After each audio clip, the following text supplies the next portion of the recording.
আমাদের জীবনে এমন একটা সময় আসে যখন চারপাশে সবাই থাকলেও মনে হয় কেউ নেই। যে মানুষকে বিশ্বাস করেছিলে সেই কষ্ট দেয়, যে মানুষকে নিজের বলেছিলে সেই একদিন পর করে দেয়। তুমি শুধু কাঁদো, মনে মনে প্রশ্ন করো, ভগবান আমি তো কারো খারাপ চাইনি, তাহলে কেন এমন হলো? কেন সবাই কষ্ট দেয় আর আপনি চুপ থাকেন? প্রতিদিন প্রার্থনা করো, চোখের জলে ভিজে যায় বালিশ, তবুও উত্তর মেলে না, কষ্ট কমে না। তখনই মনে হয় ভগবান কি দূরে চলে গেছেন, নাকি আমি একা পড়ে গেছি? কিন্তু বন্ধুরা, আজ আমি তোমাকে বলবো ভগবান কেন চুপ থাকেন, আর সেই নীরবতাই তোমার জীবনের সবচেয়ে বড় আশীর্বাদ হতে পারে। সবাই কষ্ট দেয়, কিন্তু ভগবান চুপ করে থাকেন কেন? এই জীবনে তুমি যতটা ভালো ততবার তুমি ব্যথা পাবে, কারণ মানুষ কেবল তখনই কষ্ট দেয় যখন তুমি কষ্ট দিতে শেখনি। তুমি যদি কখনো নির্জনে বসে থেকেছো, তাহলে তুমি জানো এই পৃথিবীর সবচেয়ে নিঃসঙ্গ সময়টা তখনই হয় যখন তুমি চাও কেউ এসে বলুক তুমি একা নও, কিন্তু কেউ আসে না। সবাই কষ্ট দেয়, কারণ মানুষ ভালোবাসে সুবিধা, ভালোবাসে শরীর, ভালোবাসে টাকা। কিন্তু যারা নরম হৃদয় নিয়ে পৃথিবীতে আসে তাদের উপরেই যেন জীবনের সবচেয়ে বেশি পরীক্ষা। তবে প্রশ্নটা শুরু হয় এখান থেকে, ভগবান কোথায়? তিনি তো দেখছেন আমি কাঁদছি, তাকে ডাকছি, তাহলে তিনি চুপ কেন? এটাই সবচেয়ে বড় প্রশ্ন। সবাই কষ্ট দেয়, কিন্তু ভগবানও চুপ কেন? আমরা ভগবানের কাছে চাই শান্তি, চাই উত্তর, চাই আলোর পথ, তবুও যেন বুক ভাঙে, মন পড়ে, তিনি নীরব থাকেন। কিন্তু জানো কি, তার সেই নীরবতাই একদিন হয়ে ওঠে উত্তর। আমরা ভাবি ভগবান চুপ মানেই তিনি দূরে আছেন, আসলে তিনি সবচেয়ে কাছে থাকেন। তুমি যখন কাঁদো তখন তিনি তোমার চোখের জল মোছাতে আসেন না, কারণ তিনি চান তুমি নিজেই শক্ত হও, তুমি নিজেই শিখে যাও কে তোমার কে নয়। তার এই নীরবতা একটা কঠিন শিক্ষা, যেটা ধীরে ধীরে তোমাকে প্রস্তুত করে দেয় তোমার সত্যিকার জীবনের জন্য। যখন তুমি সবাইকে হারাও তখন নিজের ভেতরে একটা আলো জ্বলে ওঠে, সেই আলো ঈশ্বরের দেওয়া। তুমি কি জানো, যে সময়টা তুমি কাঁদছিলে, ভেঙে পড়েছিলে, ভগবান তখনও সেখানে ছিলেন। তুমি শুধু শুনতে পাওনি, বুঝতে পাওনি। ভগবান কখনো চিৎকার করে বলেন না আমি এখানে আছি, তিনি চুপ থেকে চোখের কোণে একটা প্রশান্তি এনে বলেন আমি সব জানি আর আমি তো আছি। ভগবান চুপ থাকেন যখন তুমি প্রশ্ন করো আমি কি এই কষ্ট ডিজার্ভ করি, কারণ তিনি চান তুমি নিজেই নিজের প্রশ্নের উত্তর খুঁজে পাও। তার নীরবতা মানেই অভিমান নয়, বরং সেই নীরবতাই হলো তোমার একাকিত্বের প্রহরীর মতো।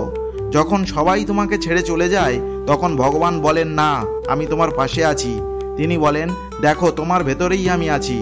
আমরা কৃষ্ণকে ডাকি, ভগবত গীতার দিকে তাকাই আর ভাবি তিনি কি এখনো আমাদের কথা শোনেন? হ্যাঁ শোনেন, কিন্তু তিনি উত্তর দেন না চিঠির মাধ্যমে, তিনি উত্তর দেন বাস্তবতার মাধ্যমে। তুমি যদি ভালোবাসো তুমি কষ্ট পাবে, কিন্তু এই কষ্টের মধ্যেই যদি তুমি ভগবানকে দেখো তাহলে সেই কষ্ট একদিন হবে আশীর্বাদ। তুমি যদি বিশ্বাস রাখো তাহলে দেখবে তোমার জীবনের প্রতিটি ভাঙা গড়া তারই পরিকল্পনারই অংশ। তোমার কান্না, তোমার একাকিত্ব, তোমার প্রার্থনার প্রতিটি শব্দ তিনি শুনছেন। শুধু সময় আসেনি উত্তর দেওয়ার। আর তুমি জানোই তো ভগবান দেরি করেন কিন্তু অস্বীকার করেন না। তুমি যদি আজ এই ভিডিওটি শুনছো তাহলে আমি শুধু একটা কথাই বলবো, তুমি খুব স্পেশাল। ভগবান তোমাকে চেনেন, ভালোবাসেন। তুমি যদি একবার গভীরভাবে অনুভব করো তাহলে বুঝবে তোমার নীরবতা এক প্রকার আশ্বাস। জীবনের সবচেয়ে মূল্যবান শিক্ষাগুলো ভেঙে যাওয়ার মধ্যেই লুকিয়ে থাকে। তুমি যদি ভেঙে পড়ো ভগবান তখনই তোমাকে গড়তে শুরু করেন। তুমি যখন কাউকে হারাও তখন তিনি তোমার ভিতর থেকে বলেন তুমি কি আমাকে খুঁজে পেয়েছো? ভালোবাসা, ভক্তি আর নিঃস্বার্থ আত্মসমর্পণ, এই তিনটিই হলো ঈশ্বরের পাওয়ার পথ। তিনি তখনই কথা বলেন যখন তুমি চুপ হয়ে তার সুর শোনো। এই ভিডিওটা যখন শেষ হবে তুমি যদি সত্যি মন দিয়ে শুনে থাকো তাহলে বলো নিজের হৃদয়কে ভগবান চুপ নেই, আমি বুঝি না শুধু।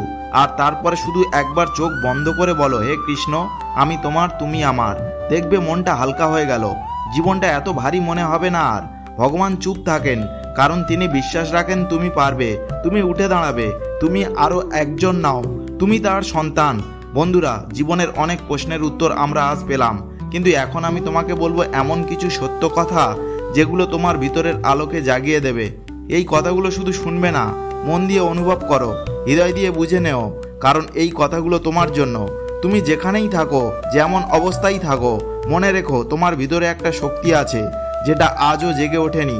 কেউ যদি তোমাকে অবহেলা করে তুমি নিজেকে কখনো অবহেলা করো না। তুমি মূল্যবান, কারণ ভগবান তোমাকে তৈরি করেছেন। তুমি যতবার পড়ে গিয়েছো ঠিক ততবার উঠে দাঁড়ানো তোমার সাহসকে আর পবিত্র করে তুলেছে। ভগবান কখনো এমন পরীক্ষা দেন না যেটা তুমি পাশ করতে পারবে না। তাই আজ হোক কাল হোক তুমি জয়ী হবেই। যারা তোমার স্বপ্নকে নিয়ে হাসে, একদিন তারাই চুপচাপ দাঁড়িয়ে তোমার সাফল্য দেখতে বাধ্য হবে। তোমার ব্যথা তোমাকে গড়ে তুলেছে, আর ভগবান সেই ব্যথাকেই আশীর্বাদে বদলে দেবেন। তুমি যদি নিজের উপর বিশ্বাস রাখতে পারো, তাহলে দুনিয়ার কেউ তোমাকে আটকাতে পারবে না। তুমি যদি এখন থেমে যাও, তাহলে আজ পর্যন্ত আসার সব কষ্ট ব্যর্থ হবে। কিন্তু যদি এক পা এগিয়ে যাও, সেখানেই শুরু হবে জয়। ভগবান চুপ থাকেন, কিন্তু তিনি সব দেখেন। তিনি শুধু অপেক্ষা করেন তুমি নিজেকে চিনতে পারো কিনা। তোমার জয় একদিন ইতিহাস হবে। শুধু আজকের হাল ছেড়ো না। জীবন যতবার তোমায় নিচে ফেলে দেবে, ততবার তোমার ভেতরের শক্তিকে জাগিয়ে তোলো, কারণ তোমার অন্তরে আছে এক অজেয় যোদ্ধা।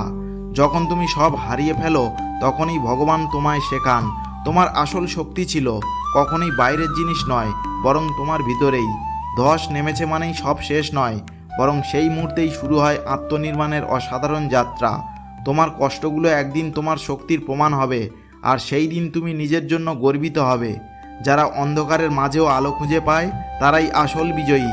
হেরে যাওয়া মানুষগুলোই একদিন অন্যদের জিততে শেখায়, কারণ তারাই জানে কিভাবে না ভেঙে টিকে থাকতে হয়। জীবন কখনো সহজ হবে না, কিন্তু তোমার বিশ্বাস যদি অটল থাকে, তাহলে কঠিনতম পথও তোমার জন্য নরম হয়ে যাবে। তুমি একা নও। তোমার প্রতিটা অশ্রু দেখে ভগবান তোমার জন্য কোনো নতুন সকাল তৈরি করেছেন। হার মানা সহজ, কিন্তু আবার দাঁড়ানো সেটাই সত্যিকারের সাহসের পরিচয়। তুমি পড়ে গেছো মানেই তুমি চলতে শুরু করেছিলে। এখন আবার হাঁটো, কারণ শেষ পথটা জয়ের দিকেই নিয়ে যাবে। এই কথাগুলো যদি তোমার হৃদয়ে লাগে, তাহলে নিজেকে আজই কথা দাও, তুমি হেরে যাওয়ার জন্য জন্মাওনি। তুমি এসেছো আলো ছড়াতে, নিজেকে প্রমাণ করতে। জয় তোমারই হবে। প্রিয় দর্শক বন্ধুরা, আপনার হৃদয় থেকে সময় বের করে এই আলোর ছোঁয়া কথাগুলো এত মনোযোগ দিয়ে শোনার জন্য আমি কৃতজ্ঞ আন্তরিকভাবে। এই ভিডিওটি যদি আপনার হৃদয় ছুঁয়ে যায়, একটুখানি হলেও যদি আপনাকে ভাবাতে বাধ্য করে, তাহলে দয়া করে এই একটি ছোট্ট মন্তব্যে জানিয়ে দিন আপনার অনুভবের কথা, আপনার মতামত, আপনার ভালোবাসা। এটাই কৃষ্ণদীপ চ্যানেলের সত্যিকারের শক্তি। আপনাদের প্রতিটা কমেন্ট আমার কাছে আশীর্বাদ। আর আমি কথা দিচ্ছি, এই রকম আরও অনেক বিশেষ ভিডিও আসছে সামনে। ভক্তি, ভালোবাসা, আত্মার গভীরতা আর শ্রীকৃষ্ণের অপার করুণার গল্পে মোড়া কিছু একান্ত মুহূর্ত, যা শুধু আপনারই জন্য। এই চ্যানেলটা একা আমার নয়, এটা আমাদের সেই ছোট্ট দ্বীপ, যার আলোয় কৃষ্ণ একদিন আপন হৃদয়ে জ্বলে উঠবেন। আপনি পাশে থাকুন। ভক্তির এই যাত্রা একসাথে হোক আরও অনন্ত, আরও অনুরাগে ভরা। পরের পর্বে দেখা হবে নতুন এক অনুভবে, নতুন এক আলোয়। ততক্ষণ পর্যন্ত মনে মনে বলুন, আমি তোমার কৃষ্ণ, তুমি আমার দ্বীপ। জয় শ্রীকৃষ্ণ।